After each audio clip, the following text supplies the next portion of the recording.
proteínas diferentes, y que su función se deriva de sus formas tridimensionales sumamente complejas. Las formas irregulares de algunas proteínas les permiten catalizar o desencadenar reacciones químicas debido al ajuste tipo llave-cerradura que tienen con otras moléculas en la célula. Mientras que otras moléculas proteínicas forman componentes estructurales tipo machiembrado. Cada una de las piezas individuales de un motor bacteriano, como esta estructura anular, está hecha bien de una sola molécula de proteína, bien de un conjunto de proteínas ensamblado en una forma específica. Estas proteínas están constituidas a su vez por unas unidades químicas más pequeñas llamadas aminoácidos enlazadas en largas cadenas. Aparece un gran nivel de complejidad de arquitectura en estas unidades celulares, en estos aminoácidos constituyentes de las proteínas. En la naturaleza se emplean 20 tipos diferentes de aminoácidos para construir cadenas de proteínas. Los biólogos los han comparado con las 27 letras del alfabeto. Las letras del alfabeto se pueden ordenar en una enorme cantidad de combinaciones posibles, y es la disposición de la secuencia de las letras la que determina si tenemos palabras y oraciones con significado. Si las letras están bien colocadas, se obtiene un texto con sentido, pero si no se ordenan de forma correcta, se obtiene una jerigonza. El mismo principio sirve para los aminoácidos y las proteínas.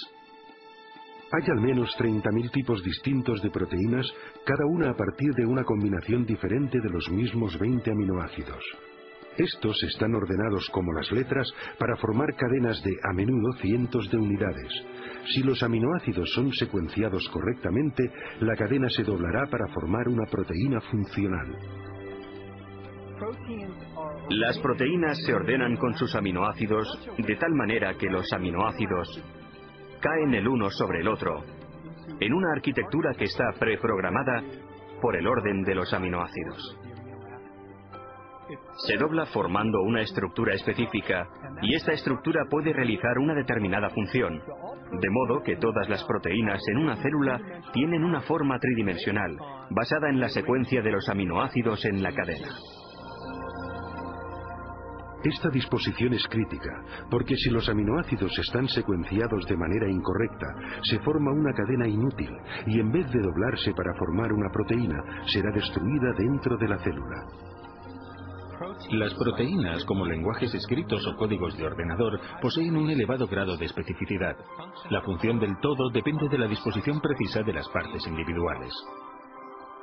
Pero, ¿qué es lo que produce el secuenciado preciso de los aminoácidos que da lugar a las formas y funciones específicas de las proteínas? Durante los 50 y 60, los descubrimientos acerca de las estructuras de las proteínas obligaron a los biólogos a hacer frente a este misterio.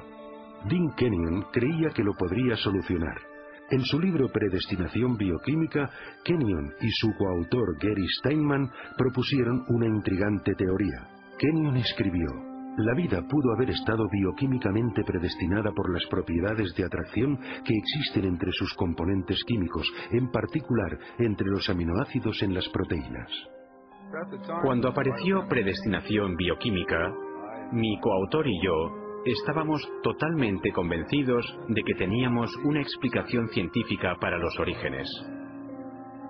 Kenyon propuso que las propiedades químicas de los aminoácidos hacían que fuesen atraídos entre sí para formar las largas cadenas que llegaron a ser las primeras proteínas, los componentes más importantes de la célula viva. O sea que la vida era efectivamente inevitable, predestinada por nada más que la química. Muchos científicos abrazaron las ideas de Kenyon y durante los siguientes 20 años, Predestinación bioquímica se convirtió en un bestseller sobre la teoría de la evolución química. Pero 5 años después de la publicación del libro, Kenyon comenzó a dudar de la credibilidad de su propia teoría. Fue durante este periodo de tiempo que se manifestaron mis dudas acerca de ciertos aspectos del pensamiento evolucionista, al entrar en contacto con un sólido contraargumento que me planteó uno de mis estudiantes, que yo no pude refutar. Kenyon se vio desafiado a explicar cómo se podrían haber ensamblado las primeras proteínas sin la ayuda de instrucciones genéticas. En las células vivientes actuales, las cadenas de aminoácidos no se forman directamente por atracción entre sus componentes, el escenario que Kenyon postulaba para la Tierra primitiva.